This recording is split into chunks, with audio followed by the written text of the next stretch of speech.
everybody, and welcome to the latest episode of the DS London Nintendo podcast.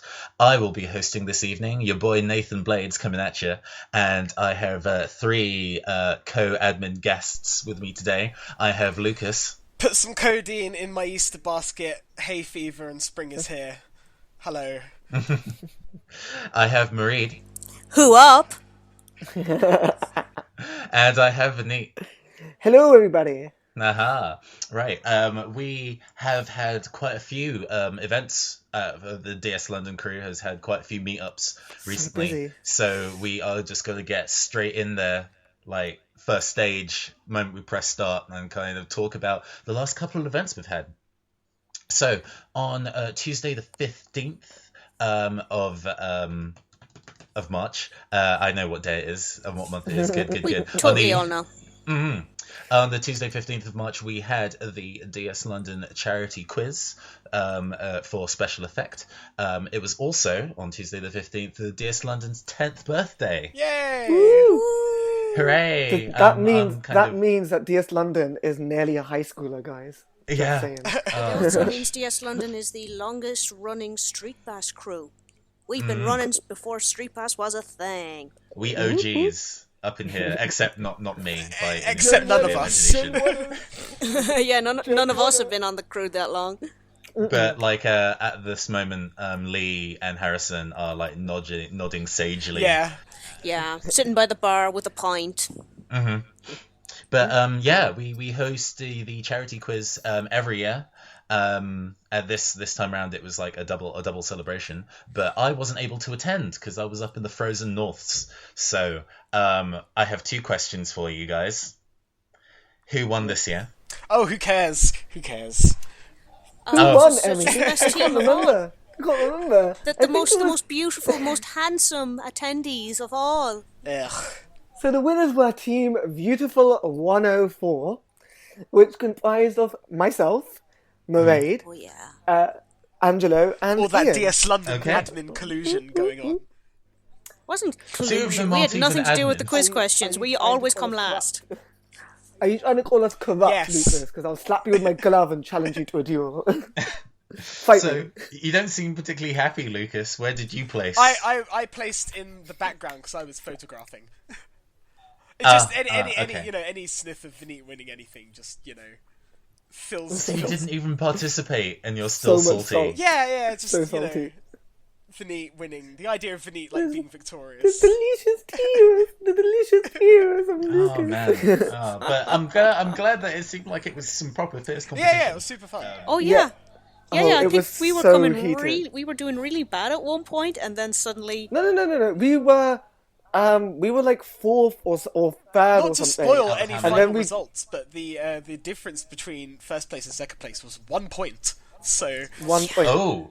Yeah. Tight. I think we were how many, 2 points teams behind were first playing? place. I believe it was 6, Uh, 5, 7, Oh. I think. 7. Vaneet wrote the article on it. Was it 7? I think. Oh, okay. I'm gonna have a double check. But I recall it Research being people. 7. We always DS do London ours. fact checking. Yes, I'm gonna have to put in a jingle for that. Gosh. There were 7.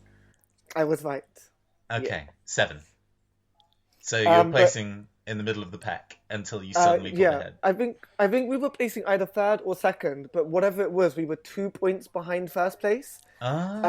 And it was quite a heated competition because so the person who was first place was Owen's team, and he won last time. They And were he the bought current his title spe- holders, so they and, were and fighting before, fierce. and he bought his special cup just to rub it into everyone's face. And then I said, "Are you putting it on the line?" And he said, "Yes." And it came to bite him on the ass.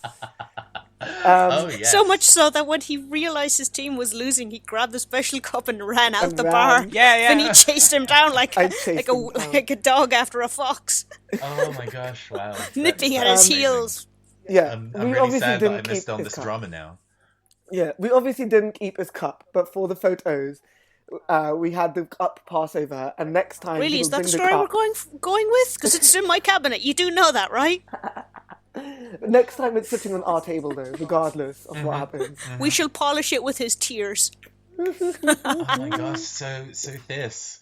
My second quite important question about the charity quiz that I was not able to attend is, do you have any questions for the quiz for me? Because I want to participate ages after it already happened. Quiz section. So, the whole section, make him cry.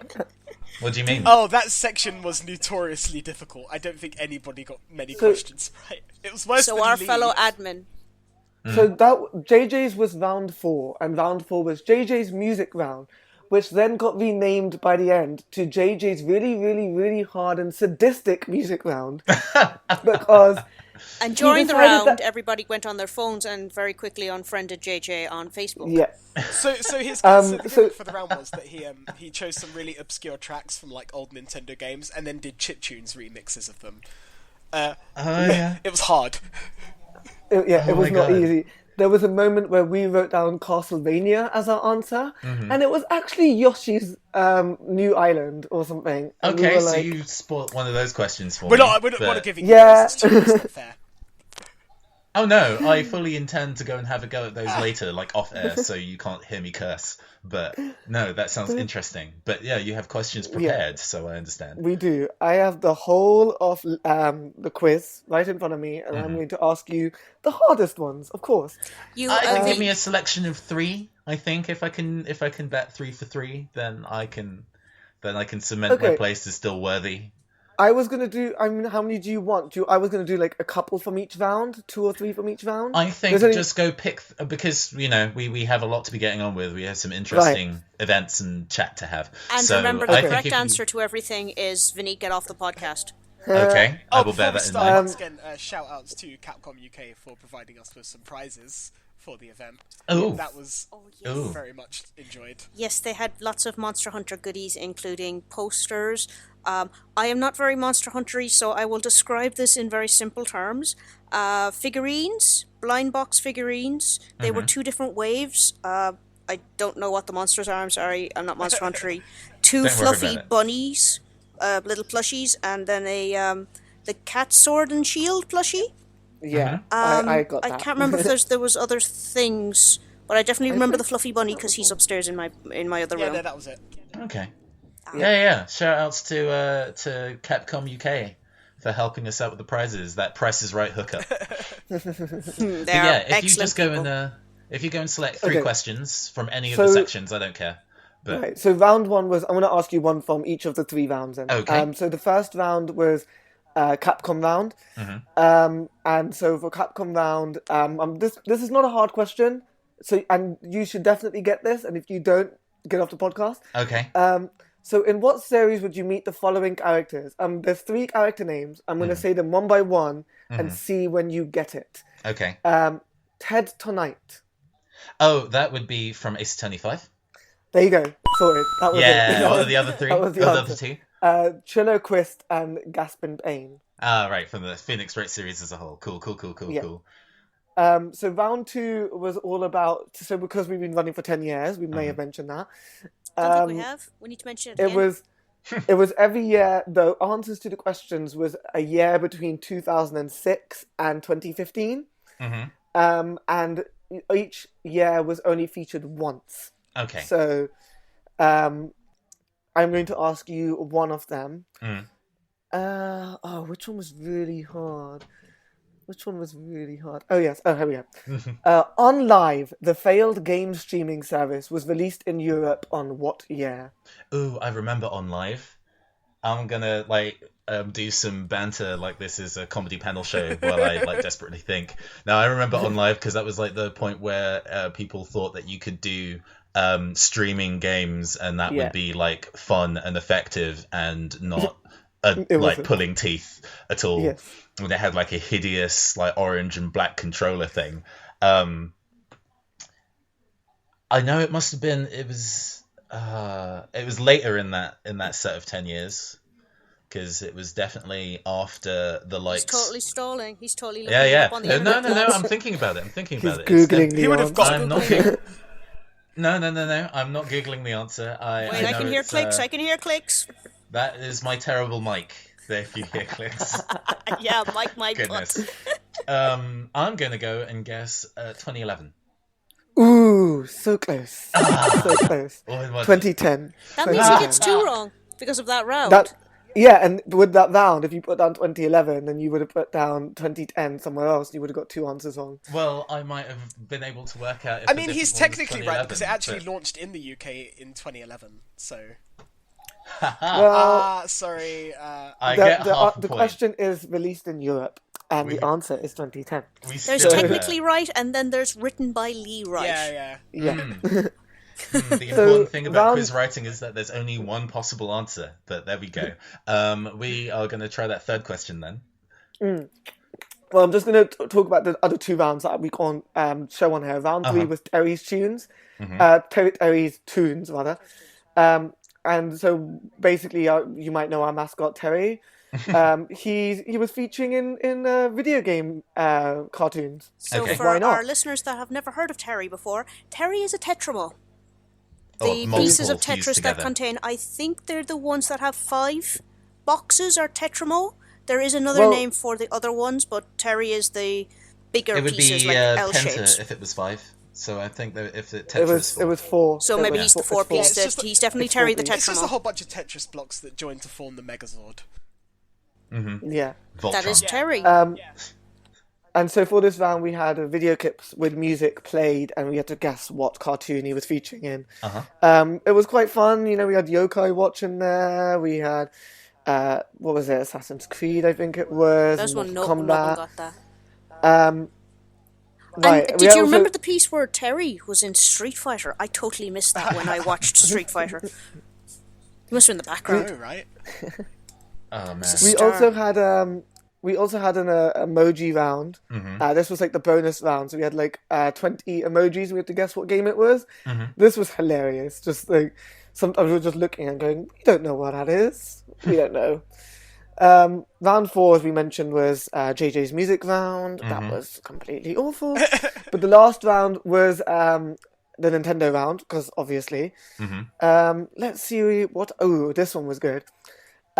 Question 4 was, aside from dual screen, what other words did Nintendo say the DS stood for? I mean, I can think of many DS games that use that DS pun to do stuff. But what did Nintendo official say? Ones? So there was dual screen and something else. And something, just one other thing. Yeah. Yes. Stood for 2 different things. Yeah, because we can't give him the kanji round over the No, chat. the kanji one was fun. Yeah, that was fun. The other ones were quite easy. I'm going to guess dope system. Close. No. Close. No, close. You got system. I'm pretty sure was going to be the S, but I'm not quite sure what the D is going to be. It was developer system. Oh, right, like the software development kit. Oh, indeed. I remember them making a big deal about how easy it was to produce for the DS, which ended up resolving in a whole bunch of shovelware published by Ubisoft, but that's neither here nor there. But okay, I would have done 1 out of 3. mediocre at this quiz then, it seems like. Yeah, off the podcast. This is general. I'm so bad at like pub quizzes and general knowledge quizzes. Yeah. For the period of time where I was actually working in kind of like entertainment TV, and I had to be the kind of like stand-in when we ran through quiz game shows, and I'm like, why do you make me do this every time? I'm so bad. I have no general knowledge. But see, I was going to say, this is the interesting thing, is that every single time me and Emmy have been on these quizzes, we normally do horrendously bad. And yet somehow we knocked it out the park this time. That we is went from because last we place are to now first the wonderful 104. The beautiful 104, sorry. So you're going to be reprising that team for next year then? Oh, of course. Oh, yeah. I think the moral of the story is that I am bad and know nothing about anything forever. I was going to go with the positive one of no matter how bad, you keep trying and you shall be the beautiful 106, 5. I don't know, I'm running out of numbers here. No, it's okay. You don't need to have me in your special, wonderful club. Moving on to the next event that we had recently was the Pokkén tournament lunch tournament. Great. All I can think of whenever anybody says Pokkén is those the sweets Pocky. Pocky tournament. Yeah. All I can think is that we had a Pocky tournament, and we took them out. We started fighting them like lightsabers. Yeah. We didn't just have a Pokkén tournament launch event. We had a Pocky tournament lunch event. Yeah. Should that be the podcast name? But Pocky tournament. No. Lunch The event, podcast yes. name is already "We Built This City on Pock and Roll." Sorry. We'll decide. I'll fight with Lucas and Leo for it later. But on Friday the 18th of May was the March. I'm a mess today. I'm sorry. I was You need more coffee. Being up here has clearly taken its toll on my sanity and presenting skills. Forgive me. The further away from London you get, the less your brain my works. powers weaken. Yeah. Yes.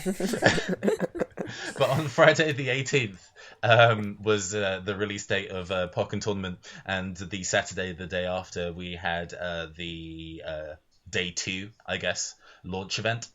Yes.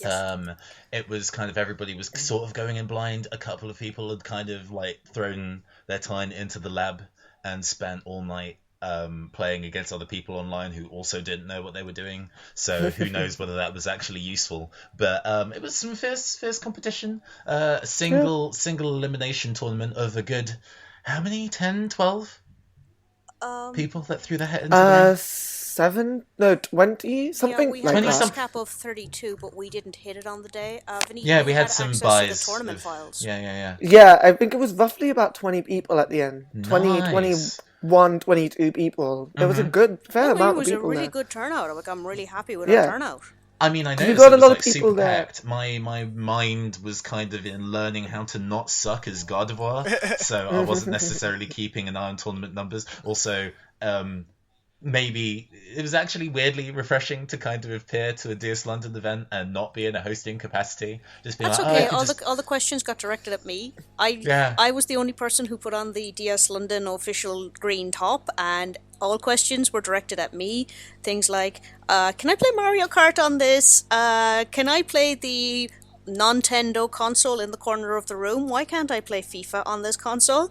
And where do I get drinks? What's the Wi-Fi password? I was awake before I was 10 just a.m., so any direct questions directed at me would have just been met with like a loud scream. Yeah. Forever. I was just a glorified person with the clipboard being the iPad. So yeah, Going event around. hosting is a thing that we enjoy That's a thing doing that we do, and don't and we complain love about doing on it. the It's podcast. fun.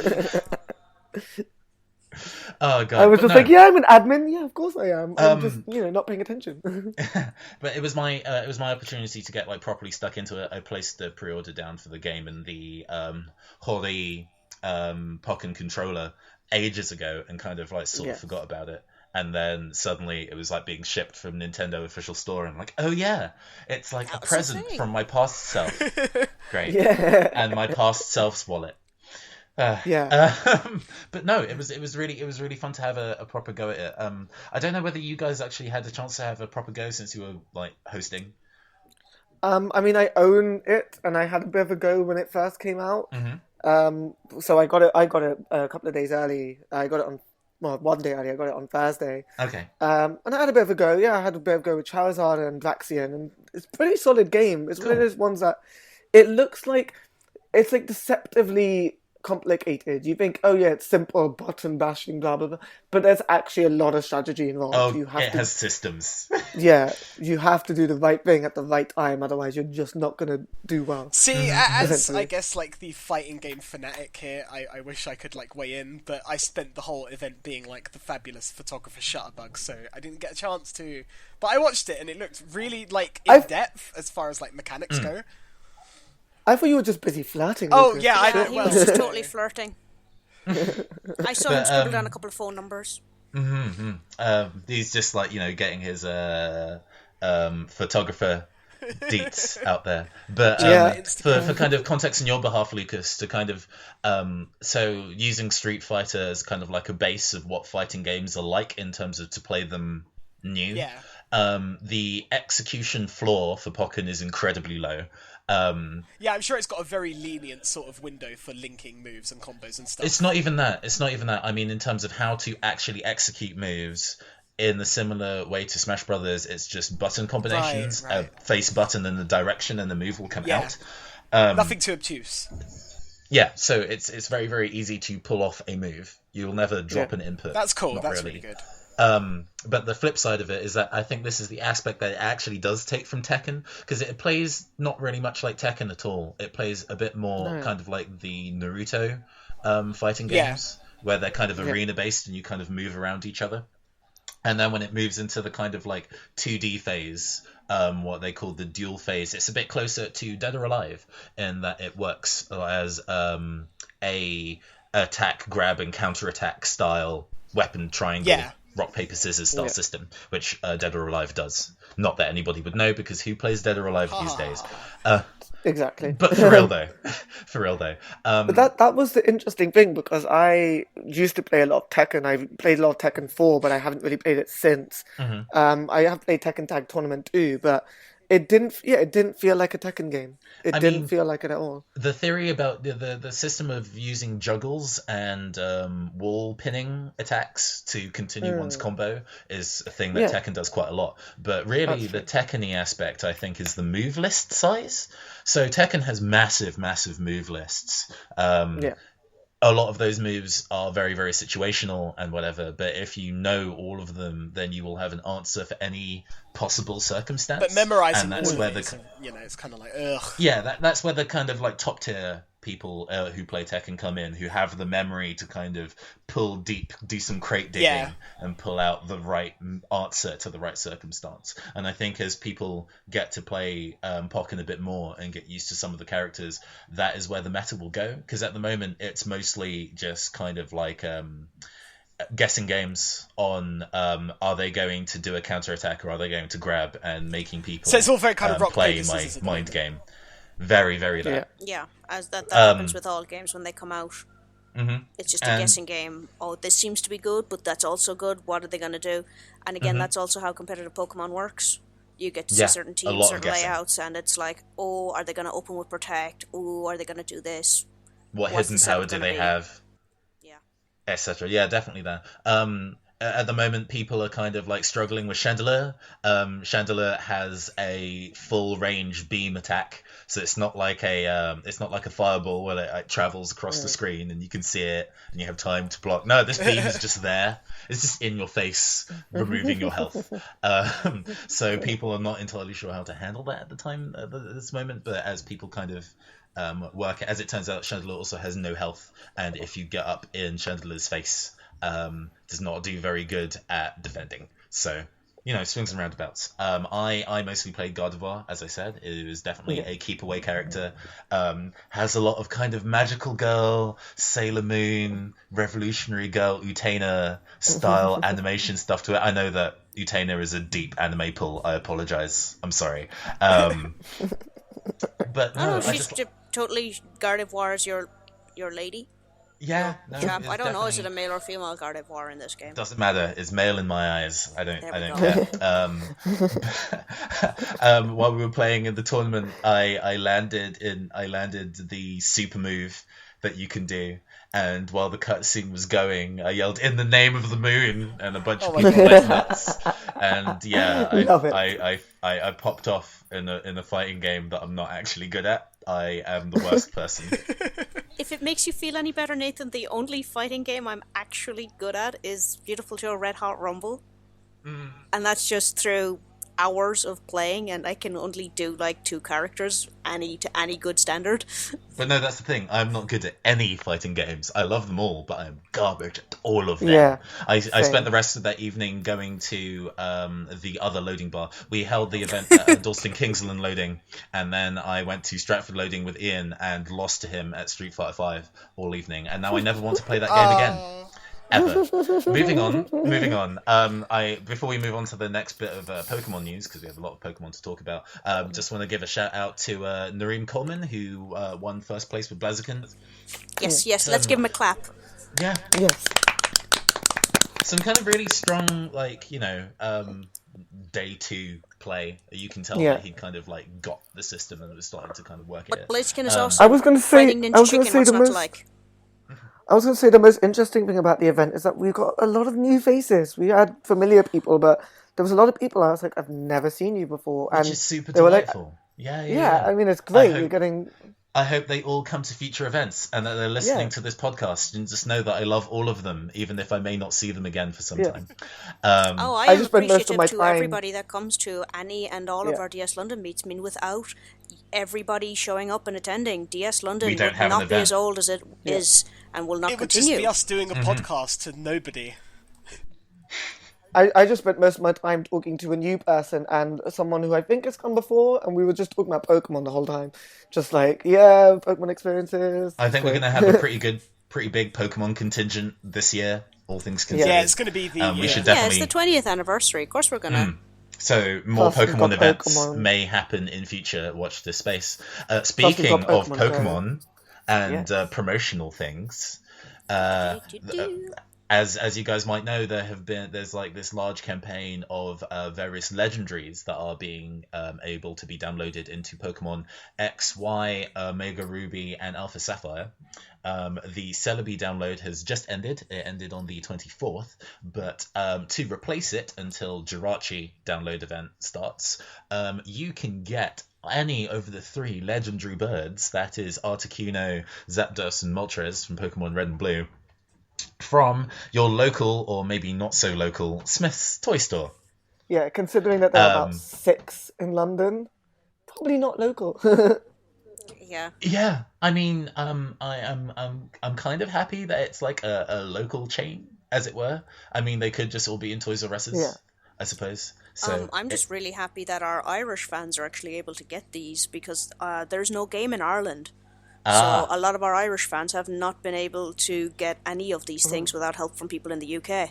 Sure. I'm really happy that this is one event that they can freely pick up. That's okay. nice. But just to kind of run it down, the event has already started, but it will be running until the 11th of April. And if you go into any Smith's store, they will give you a download code, and the download code will give you randomly one of the 3 legendary birds. So you don't know what you're going to get until you get it. What sets these apart from the ones you can just get in like Fire Red, Leaf Green, or X and Y is that they will have their hidden ability. Because Pokemon have those now, hidden abilities, and sometimes they're really broken. I don't know whether the ones for the legendary birds are actually particularly broken or not. Research in the DS London crew. I think Articuno has Snow Cloak, which raises evasion in a hailstorm. Oh, so they have like the rare abilities. Oh, that's cool. Yeah, what used to be known as the Dream World abilities, but are now just hidden abilities. Now that Dream World is no longer a thing. I'm not top of my head. I don't remember what the other 2 are, but Snow Cloak is. Oh, if you're going to run Obama Snow, oh boy. Yeah, that is a fun doubles team that I will be terrified of in the future. If you are unable to get to a Smith store, one of the Pokemon official newsletters that will be coming up soon will have a code to download for one of the 3 legendary birds. So don't sweat it if you aren't able to get down to a Smith store during that period of time. Nintendo has you covered. Not only that, but we may possibly be running a giveaway for some of them, depending on if we get a hold of some codes. How many codes that we can obtain. That could be We'll try hard. So stay tuned, like, try comment, and hard for you subscribe for more legendary Pokemon. So the other hidden abilities, just FYI, the other hidden abilities, Zapdos has Static, and Moltres has Flame Body. What they do, I don't know. You can ask the resident Pokemon so expert. Static on physical hits will occasionally paralyze Pokemon. Yeah, I know 30% Static. chance of paralysis upon a contact. And Flame Body will do the same. Flame Body will do a burn. Flame Body also has an outside ability where it will allow your eggs to hatch faster. Ooh.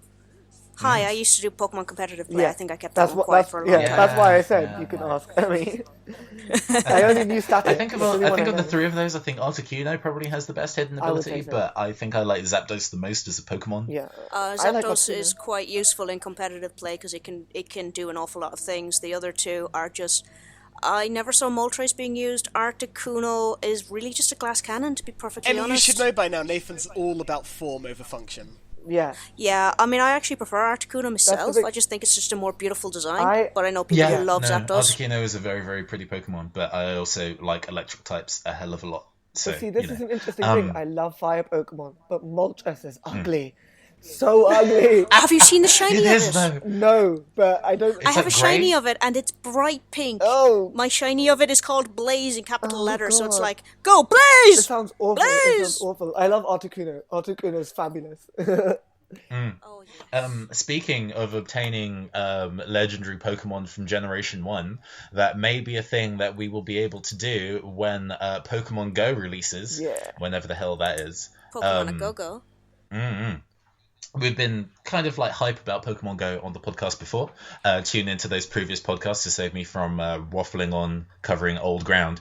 But we have had some new screens and video footage of Pokemon Go. It seems, at least from what I can see, very, very similar to Niantic's flagship game Ingress. Moving from point A to point B, finding those special key points and doing a video game thing at those key points. Our Nintendo High Lords have seemed to satiate us with morsels. As long as I can small get a bits and Sandshrew, pieces. I'll be But happy. this is the thing. Well, I don't know, if you go down to like, Brighton or Blackpool Beach. You don't have, you I don't will have to do it for my shrews. I shall you do don't it have for to my do that. You don't have shrews. to do that. There's a beach in London, right? Yeah. There's a beach in London. Oh, you mean the terrible, terrible beach on South Bank? Yeah. No. There's a place called Ruislip Lido, which is right near me, and it's lovely. And I used to go there all the time. It has this really nice train, as well, which is really cool because trains are cool. Vaneet, shall I point out that Sandshrew live in deserts? Yeah, but they're not gonna make it that specific because no one's gonna be able to get to a desert. Wastelands. They're not gonna make you go to Africa. Oh, well, if you need to go to a wasteland, then you can just like take a train up to Slough. Yeah, and exactly. Get a Sandshrew that way. Yeah, you can do that. But Or take it over to Lucas's house. Oh my god. Yeah, actually, Rude. there'd be. That's where Troubleshoot's gonna live. Oh my god, moving on. I know, right? All this bullying. Jesus. But yeah, so one of the main news was that Pokemon will be found in somewhat of their natural habitat, their native environment. So they said water Exactly Pokemon, what I said. Yeah, water Pokemon will appear in their lakes and oceans. I mean, they're not going to make it that specific. They're obviously going to go. They're obviously going to go. Go to water. Go to a little bit space of to get your sad. Deoxys. Yeah, I mean, otherwise, how are we ever going to get any of the mountainous Pokemon? I mean, there's no mountains in London. It's a city. They have to find a way around that. You could just cheat and go Unless to, they like, put the him top on of the Shard London or Eye. something, yeah. Yeah, I mean, Yeah, they put something on the shard. just some slightly more hilliest area. The other part of the news was that they will have eggs. So they said that they will appear at something called Poker Stops, so real locations, interesting places like public art installations, historical markers, museums, monuments. So yeah, you can go there and they will have eggs there, and you can take an egg and walk around and they will hatch. And there will be battles, obviously. So they're kind of mixing in like the Poker Walker function from Heart Yeah. Gold, Soul Silver. That's Yeah. cool. That makes So that was sense. kind of an interesting thing that like didn't catch on too hugely, but Yeah. It tried. It tried. It really tried. So this was something that was really interesting. They said there's going to be battles, and what it is when you get to a certain level, you will be able to join one of 3 teams. And then the way it works is there'll be gyms in the real world. And if the gym is occupied with a different team, you can battle the team, overthrow them, and take the gym over for your team. If the gym is already part of your team, you can put one of your Pokemon there in order to help defend your gym. that's how it works. So I it's- thought I could just So host this my is own basically Ingress, but with 3 teams. Yes. But that's okay. I'm alright Yeah. with that. Did they say it's what the kinda like teams Pokemon. were? They have Gym- not. So A gym cross with a daycare sort of a thing. what? Sorry. It's kind of also sounds like a gym cross with a daycare. Yeah, I mean a little bit. It still sounds cool. The evolution system was very interesting as well. They said that the way your Pokemon evolve is you have to keep catching the same Pokemon multiple times. So it's not like Sure. you level it up. You have to keep catching it, and once you caught it X number of times, you will have the opportunity to evolve your Pokemon. Okay. Amusingly enough, that's a mechanic from the Digimon video games. Yeah, Where that's if you what I was keep thinking. if you keep running into the same monster in random battles, it will fill up a meter, and the more it fills, and it can go to 999%, the stronger the version of the Digimon you get when you actually like turn it into a collectible. So I guess they're kind of... So is Pokemon just running out of ideas and taking things from Digimon now? Because we did have Mega Evolution. I know, right? We're seeing like a big grand reversals. You know, next thing you know, Digimon's going to be like on the forefront. Yeah. Where it belongs. Apparently, Digimon Cyber Sleuth for the PS Vita is a very good game that I will eventually play when I am finished with I've Earthbound. actually heard about this weekend. Like, a lot of people have been saying Cyber Sleuth, good game. And I'm like, oh, okay. Is there any other news about Pokemon Go before we move on to the next thing on the docket? I think that was it. They said they're going to do an early user field test in Japan because they don't care about us. Please understand. And we will get it some point in the next century. No news.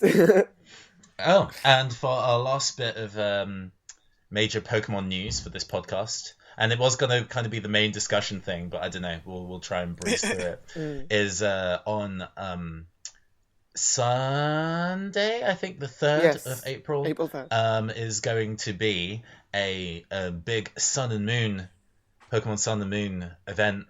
Game Freak staff will appear on a Japanese variety show, and if any of you aren't familiar with what Japanese variety shows are, what they chiefly are is awful. They are awful. They're just completely very, very insane. similar. They're just... I watched one once, I was like, what is happening? What is happening? They're just really generic. It's mostly like, somebody comes on stage and they do something unusual or not unusual, and then a panel of about 4 to 5 B to C tier Japanese celebrities will go, and that's it. They always have a really overly enthusiastic young Japanese girl who's constantly goes, and gets like really overly excited over like I'm sure Faye is getting her fair share of those right now. Shout outs to Faye. Yeah, she will have given up on kind of watching Japanese TV after the second or third day, because that's when I stopped. Yeah, same. I only got to watch Japanese TV once. I watched it once when I was there, and it was, I think in the English news they just had some really young teenage pregnancy. I think the girl was about 12. And so that was obviously on the Japanese news, and they were comparing the percentages of teenage pregnancy in England to Japan. The statistic was not good, guys. It was not good. Okay, when I watched it, it was because my Shinkansen got delayed because of a typhoon. Ooh. So we had to check into a hotel for the night because there was no way we could get Shinkansen to anywhere. And we sat down and watched the TV for a bit. This was at about 7 or 8 o'clock in the evening after we've had something to eat. So you had the news with the typhoon, places that got destroyed, all the damage that was done. And unlike in England, when a Shinkansen is delayed, there's a good bloody reason. It's not leaves on the line. And that was mixed in with a program of how to make a toy license plate with your child. So yeah, this is Welcome to Japanese. I don't even know, did we even find any cartoons, but it was just, why is all of this scheduled at this time? You've mixed the news in with a arts and crafts at 8 o'clock in the evening. Yeah, it's a bit odd. But yeah, I mean, regards to the Pokemon Sun and Moon footage, I need them to give me some information so I can decide which one will be my main game. I mean, I'm buying both anyway. Moon. Moon. What is Moon Moon? Moon? Enlighten us, Evie, because she keeps saying it and we don't. Moon is some sort of meme where it's like a dumb wolf. Okay. Like a wolf is he trips up and he's just been called Moon. Okay. What? I'm sure there's probably something more to it, but Moon just means a stupid wolf. If it's from Tumblr, there probably is nothing more to it because it's Tumblr. There probably is nothing more to it. There are memes like Lucas's Who Up meme, where you pick a month and you pick a date and you're all Who Up. Listen. Okay. Oh, that's what it is. That's what they're going to announce. It's not going to be Pokemon Sun and Moon versions anymore. It's going to be Pokemon Who Up and Moon version. Okay. What happened to this podcast? This podcast was going so well, and then all of you ruined it. It's going to be Pokemon Who Up and Pokemon Not Me. I take no responsibility for this. Blame Vaneet. I was going to have like an entire segment where we kind of talked about the bits that we figured that would be likely to appear in the discussion, and definitely, and we'd love to appear but aren't not likely to, but I don't want to do it now because y'all have ruined it. Yeah, It's just, I totally well, wanted to do werewolves, but as soon as I wrote werewolves on my notebook, I had to write Moon next to it. Emmy, get off the podcast. Back to topic. Normally, the first thing that they introduce are the starters. I need to see the starters. Give me the starters. I want a ghost starter so bad. What's going to happen Ghost. is that it's going to be silhouettes of the starters and not actual. And then they'll all be pictures of the Jigglypuff from starters. above, right? Yeah, They'll all that's be exactly. Jigglypuff from above. That is one thing I do like about the kind of like Pokemon release cycles when they do a new gen, is that when they release the silhouettes, everybody then goes and tries to do like a terrible DeviantArt Photoshop of what they think the Pokemon will be, and they're all super It's all inaccurate hilarious and when they ugly. get the types wrong. They're like, oh, that's going to be a fire one. And then everyone's like, this is how the fire one's going to look. And then it ends up like, what? Okay. Guys, we totally need to do this. Oh, There's yeah. going to be 3 starters, and DS London totally needs to have a prediction when those silhouettes come out. Yeah, that sounds like Oh, that yes, sounds like a let's do it. community competition that we should do. If one of them That isn't a sounds like ghost, I'm not buying. Forget it. fun. Okay. Hey, I I'm want hoping for ghost werewolves, stars, man. Jeez. I'm sure there will be something, but I want to know the theme. Why sun and moon? There must be some sort of thing in this. Oh, I'd heard something that usually the legendaries are something to do with like legends and cultural things. There's the sun goddess. Do you remember who the sun goddess in Japanese mythology may be, Vaneet? Oh, you mean we're not gonna have like Ra, the sun god, instead? Because that would be like way better. That would be cool. But Ami though. I But know. Amaterasu. I know, but Ra. Though. But Amaterasu. More Egyptian and gods in legendary other video games, please. paintbrushes. But the Egyptian one could be the moon. Yeah, More. we are super we super do not have a dearth of Japanese gods in video games. Oh to my be god, honest. no. But this is No, the thing, if sun is Amaterasu, then definitely moon is moon. Oh my god, stop. I've done it, guys! I've broken it! I've done it! The I'm thing is, done. the sun and moon. I'm done with this podcast. I'm Yeah. glad that I've moved up to Manchester so I can see none of you ever again. We're done. We are done. The thing is, the sun and moon is Ho-Oh and Lugia. So what's happening? Are they coming back? Are we going to get mega evolved Ho-Oh and Lugia? No, That could be a thing. Ho-Oh is just a phoenix. Yeah, but it represents the sun. Lugia represents She also the moon. represents rainbows. That's true, but still, they had a very sun and moon theme about them. So it's interesting. They could do mega evolutions of them. That could be a thing. That could be a thing. That Also- would be kind of cool. Solrock and Mega Evos Lunatone. I was going to say Mega Evos of Legendaries is really dumb, but that is actually the entire point of Yeah. RS. And actually, Mega then we Rayquaza also- is actually really, really silly. So Mostly silly. because it's broken. And it's Razor Blades, the Pokemon. But yeah, I guess if there's something that I wanted, it would probably be region information, because I really like this kick of not setting it in Fantasy Japan that I've had for the last 2 gens. Fantasy New York was great, and Fantasy France was dope. My so bet is Rome or Italy. Somewhere in Italy. Fantasy Mediterranean would be pretty good. Yeah, I want to say Italy. I mean, I'm could do, biased and kind of want Fantasy UK, I just want so Fantasy that can be like settled. But it's not, and it means thing that is- when they do their research trip, they will come over here. But talking about the whole Egyptian thing, they could do Egypt. They could do Africa.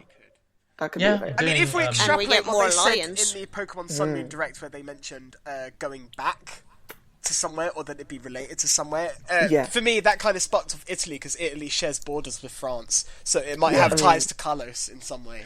In the kind of like Johto Kanto kind of circumstances, Yeah, but probably that'd not as be awful. So good.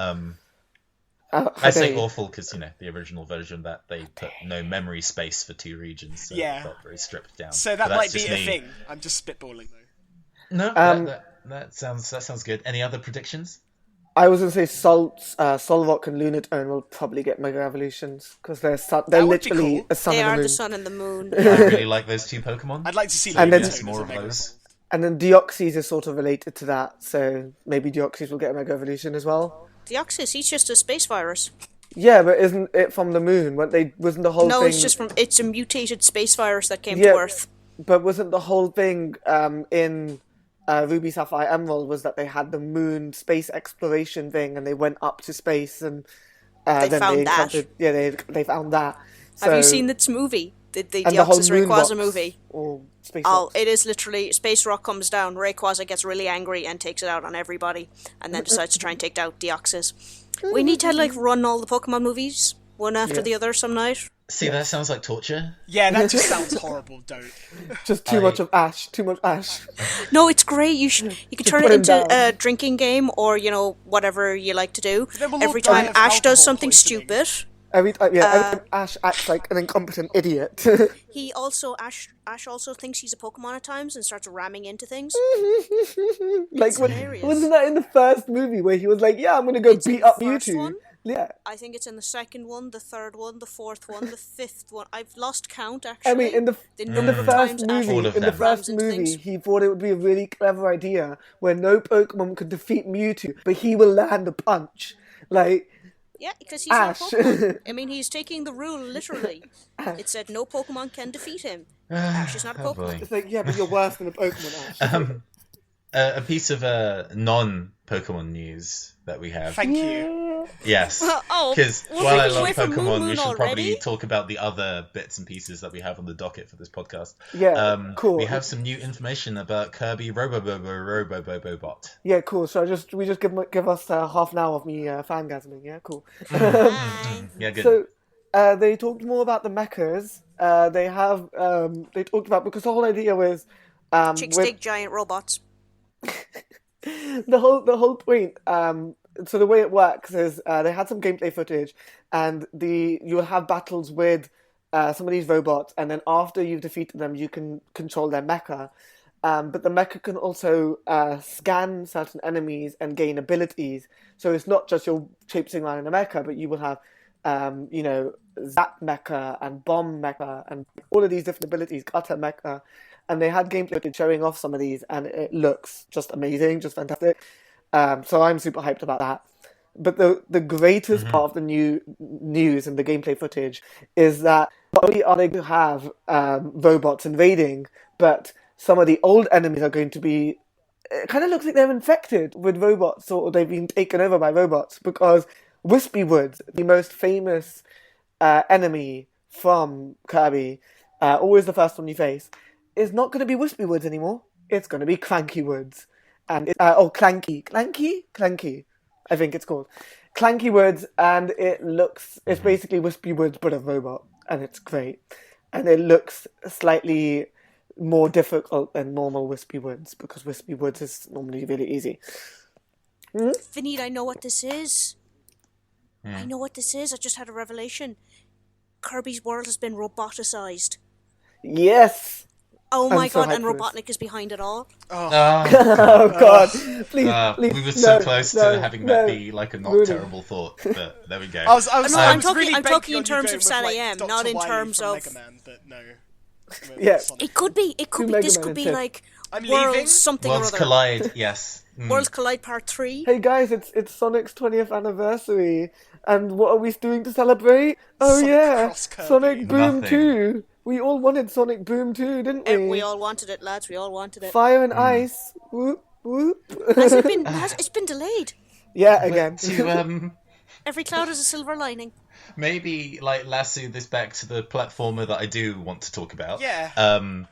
I think if you recall on the last podcast that we had, or I featured on, I expressed a bit of concern about Robobot's robot mode just being kind of a straight mechanical lift of the ultra abilities from Return to Dreamland or the Hypernova ability in Triple Deluxe. In it's a single mechanic that fills up a gimmick stage.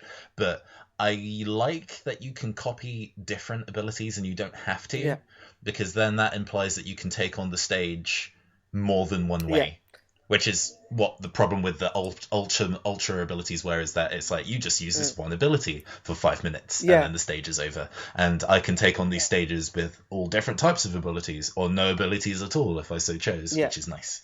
The interesting thing is that it's also, because they didn't really talk about it a lot, but it looks like, unlike the old games where the ability only lasts for a certain amount of time, in this case it doesn't. The way it ends is that there's a certain place where you have to dock it, because otherwise you can't proceed. But unlike Hypernova, where it's kind of lasts for about 2 minutes and then it's gone now, this one can have more extended sessions of you being in a mecha suit, which is cool. I do wonder if it will be one of those kind of like you beat the game and then you unlock you know how you unlock like Meta Knight mode in a lot of Kirby games? Just mecha mode. You just have the robot I'm down throughout all of the game. I'm down You just beat up all the bosses just in the robot. That's going to be a boss rush at the end. And you beat all the bosses in the robot. That's predestined. I'm calling that now. And if that is the new game plus, they have to call it Chicks Dig Giant Robots. What? So you're like saving all of like the Dynablade babies? Oh, have you guys never seen Megas XLR? Yes, I have, but I'm trying to actually tie it into like a Kirby thing. But never. Kirby digs giant robots? I don't know. Never mind. It's fine. That has to be the name of the game now. Emmy, what did you play this week? This week I've been playing the usual diet of Animal Crossing, Badge Arcade, and today for silliness, because today is Easter. Mm-hmm. Don't you spit. Badge Arcade. I was playing Pen Pen. Yeah. Also known as Pen Pen Triathlon, and I put all my Pen Pen in the bunny ears. And it was hilarious playing this morning with all its really random weird cries. I'm waiting on a cable to come online, and once that cable has arrived, I'm actually going to start doing some recordings of that game. And I may bring my Dreamcast and memory card and all that stuff down to a DS London meet and force a lot of admins to play. Because this game is bonkers and everybody needs to play it. I'm looking forward. Okay. There's a special You're gonna be the Easter event booby. in Animal Crossing, isn't there? Yes. Of course there is. There is. So today's Easter Sunday. That is also celebrated in Animal Crossing, both in Japanese and in English. We call it Bunny Day for reasons. Yeah, in Japanese it's just simply called Easter. You do the same thing in both. You Japan go on don't an Easter care. egg hunt. You go on an Easter egg hunt, collect different kinds of eggs, present them to Zipper T Bunny, who may or may not be somebody in a suit, and you get prizes. Yay. And when you've got your main prize, you can then eat all the eggs and get better prizes. What is it with creepy rabbits in Nintendo games? They really creep, like Badge Arcade, Zipper T. I just don't like them. I love Zipper. Something I about think them just he's rubs brilliant. me I like the wrong Zipper. way. No, Zipper is. I like Zipper because of his comments that he makes, where it's like he clearly does not want to be there. Zipper He is a does demon look like underneath something that out of bunny like thing. Silent Hill or Five Nights at Freddy's. If you'll have ever Yeah. seen the music video for like this one Royal Blood song where there's just like eldritch abominations under these cute Halloween suits, that's what Zipper T Bunny is. I hate him. Okay. I actually really Lucas, like it. Yeah. Lucas, what did you play this week? I'm like a year late to the party on downloading all of these, but I got like the new Street Pass games, and I've been out and about like this past week, so I've been like putting in a lot of time into Street Pass fishing, thinking I'm super good, getting all these like long fish, and then being beaten by Nathan at every turn. I'm literally like under all of your like highest records by like second place, and I'm like, ugh. How dare you catch the longest tin can in the universe? Where a 40 centimeter tin can's even made, Nathan? Where did you catch it? He made I it crafted himself. it myself and then threw it into the river. Yeah, and you then threw it cheat. back out. No, Street Pass Fishing is such a fun game. It's it gets really nice. kind of BS Yeah. near the end. So you know in Street Pass Quest, where Yeah. eventually you will reach those rooms and they're like, do you have black and white t-shirt members in your party? If not, you're no. never passing. Well, then you're stuck. Yeah, it's like that with Yeah. the baits, I Yeah. imagine. There are certain late game fishing spots which have very, very specific fish bait that you need to get, and then the kind of like drop rate, as it were, seems to be quite low. There'll be circumstances where I've gone in and the fish only likes like pink bait, And and you have I've got like 5 pink bait, and I'll throw them all in, and I'll still pull a tin can. I'm like, I hate this game. Oh my This God. game's stupid. But Yeah, I mean, like, the thing is- I love this game, but I hate it when it does yeah, that to because me. I really love fishing in video games because I couldn't stand to fish in real life. That's horribly boring. But in fishing, it's fun because you at least know fish are gonna bite. So, and it's oddly relaxing, like just chilling in like a nice scenic location with whatever. And all the nice music's surprisingly good, and each Yeah. area has its own music track. If you go to the like jukebox bit of the menu, yeah. and you scroll through it, you just realise just Some how really many nice music. songs there are in that game. Like, And wow. it's the same. Music- It's same with Animal Crossing. Like I like fishing in Animal Crossing a lot, just because it's very nice. Yeah. It's just nice. It's just an audio cue. But still, I enjoyed when I was playing Animal Crossing a lot to go to the island at night and then just fish up a bunch of sharks and stuff. That was cool. I really enjoyed fishing in Okami. Yeah, I don't think I ever did that. that was fun. That was. It took me a while to get the hang of the Wiimote. It took me a long time to get the hang of the Wiimote. You played the Wii controls. version? Yes, I I played also the had the Wii PS2 version. DS London, we talk about our favourite fishing minigames. Mine's the one in Sonic Adventure. Oh, Sonic Adventure 1. What about Twilight Princess, It's guys? awful, Twilight but the Princess. music's great. Oh yeah, and that little hidden section. If you're Big the Cat in Emerald Coast, there's this nice little hidden little cave. I used to spend so many hours in there just fishing. I'm going to scream. Going to scream. Before you scream, Vaneet. Yeah, Vaneet, Vaneet. what did you play this week? Firstly, I used my eShop credit and I did the one-time offers on Pokemon Picross, so I could get the Mega bit bullet. Mega Pencil. I was going to do this eventually anyway, and the eShop credit was free, because ha ha ha ha, I have my sources, and so I basically gave them no money, and I'm giving them no more. But I've got Mega Pencil, and Alt World, and yeah, I'm going to keep plugging along with that. I also then had a nice look at all my unplayed games, and went, yeah, I'm going to replay Bayonetta because I'm a terrible, terrible person. But still, good Yeah, choice. I mean- We can't fault you. Bayonetta's like best Yeah, game. So. it's one of those things where it's like the first time you went through it, it was hard. I got stoned most of the time because I could not do the Alfheims, and I tried them and I was like, forget this. Where it was like, Listen, go play it on Infinite it was like, Climax. oh yeah, We know, Lucas. Go I'm, play not, on I'm never going to do that. every time Bayonetta is mentioned. But so like, there was one where I was like, oh yeah, kill this enemy in 6 punches and 7 kicks, and don't get hit more than 3 times. And I was like, maybe not. Walked away. But now going back and playing them, these stuff are actually doable now that you have better weapons and actually some semblance of skill. So. Get good, Get Vaneet. good. Get Do you know what good. you should do? You should save up the max amount of Halos you can possibly have, and then buy the angelic ticket and go fight Red Arm. I don't see that ever happening. Go have fun with that. Jean battling Jean did not get any easier though. She's still irritating as hell. But yeah, just doing that now. Good. I miss playing Bayonetta. And you, Nathan? Yeah, I have you been been up to? playing Earthbound on my 3DS. I bought the Wii U version when that came out because it's like, oh my god, I've got to go and support Earthbound, yes. Because despite liking that genre of game a lot, the kind of like modern era Japanese RPG, so not like a high fantasy thing, but like, in cities and that kind of experience. But I never actually played Earthbound. Partially because it obviously never officially released over here, and then partially because I could never really commit to emulating games. Yeah. Sure. I've always found that when I don't pay for a game, I lose motivation to stick with it because it's not like I have any monetary investment in it. So I got maybe like an hour into Earthbound, playing it on an emulator, and then was like, this is fun, now to never touch this again. Playing it now, I got it's been filling up my kind of like tram journeys to and from work. I am working my way through Fourside at the moment, so I'm now actually getting that proper Fourside experience outside of Smash Brothers Melee. Okay.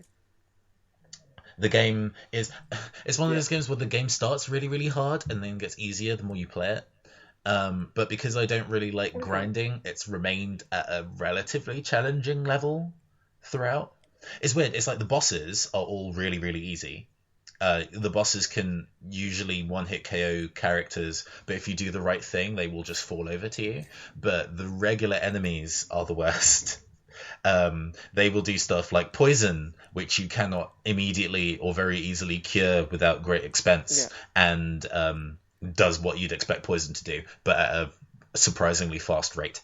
There are like walking mushrooms, and they can mushroom you, and it is essentially a confusion status effect in battle, which can be annoying when you try to use your big psychic attack, and then Ness decides to redirect that to your party instead, and you wipe. You wipe out your own party with your own powers. Yeah, it's the worst. But what it also does is that on the world map, it will Don't do randomize shrooms, kids. Yeah, it no will shrooms, randomize guys. your controls. Oh, while I you're thought on that the world happened in map. one game. That's not good, because eventually you can kind of like work out which direction you're supposed to be going in, and then after a certain amount of time it will shuffle the controls again. Legend of K does that in the swamp area. There's this you have to do like very precise jumps so you don't fall into the deadly insta-death quicksand, and there's these clouds that if you get anywhere near them will jumble your controls. Not nice. And the only way to cure it is to go to a shaman who is hanging out inside hospitals, because that's what shamans do. And he will give you money for the mushroom, so it's kind of like a reward of being able to claw your way to him with the randomized controls when you are maybe like 3 or 4 screens away with enemies that are trying to attack you while your controls are shuffled, and you get to the room and then you keep accidentally entering and exiting the room like 4 times because the controls are shuffled. Welcome to Twitch Plays Earth. Oh my god. I was gonna say. The long and short of it is that I'm so glad that the emulated version of this game has save states, because I would not play this game otherwise. Oh my god. But no, Earthbound is super great, and I'm looking forward to finishing that game. I'm looking forward to Moonside and Magicant, because apparently that has got some 420 Blaze It style stuff going on. I was just going to say, you talk about the skill level reminds me of Bayonetta, where, because I never had a problem with the bosses in Bayonetta, but Grace and Glory, you know. Grace and Grace and then Gracious and Glorious, who can only be damaged in Witch Time, because this game hates you. Just all levels of nope. I'm not saying anything. Keep my mouth shut. But yeah, that has been our weeks, and with that, we are going to wrap up this episode, just to kind of talk about our future events coming up. We've been in the labs working on our event technology, and so far our DS London events version 2016, we're going to be trying to run 2 events every month now, because once on a weekday and once on the weekend. At the moment, we can reveal to you so far that our events for April will be on Tuesday the 5th at the Dalston Kingsland loading, and Saturday the 30th at the Stratford loading. Yes. So everybody has a chance. Yes. Maybe even me, hopefully. Maybe. The 5th should be a general meetup. The 30th, we have special big plans. Lab tech, the research. It might have a little bit of the dose of retro goodness. While we never research our podcast, we do put in all the R&D time into our events. So please check out our various social networks. That is us on Facebook, on Twitter, on Tumblr, on the glorious, ever glorious meetup.com, and Instagram, to keep up to date on all of our stuff. I suppose it's worth giving a shout out to our friends over at Monhunt Offline. They're having their first birthday bash, their 1-year anniversary on the 2nd of April. 2nd, yes. How precious. How nice, precious. nice. 1 year. Our 1 year old. Our child. Yes, everybody go and give them a support and a shout out. Even if you can't make it, just kind of appear on their social networking, say happy birthday. They'll definitely appreciate that. Yes. Okay. Any other last thoughts, you guys, before we vanish into the ether? I was just going to say, make sure that you like our page, and I will put up the announcement as soon as it's available. Good. So that's what Right. And I do have something, since it's Easter. People, please eat your Easter eggs. Yes. If not, I will come over there and I will eat them. It's starting to sound like one of those adverts for Forget about TV. Easter eggs. Please eat your Easter eggs. This has been a personal appeal from Mairead Ralph. Forget about Easter eggs. My brother got me a chocolate R2-D2 that wins. I'm eating R2. Milk That was an image I didn't want. And I refuse to participate. And with that, I have been your host, Nathan Blades.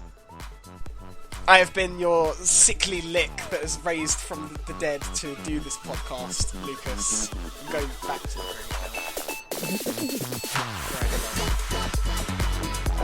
I have been your Kirby fanatic, straight from Dreamland, Vaneet. And I have been your lovely lady for today, Mairead. Pleasure to meet you all. jury's out. Bye-bye, everybody. Bye. Bye.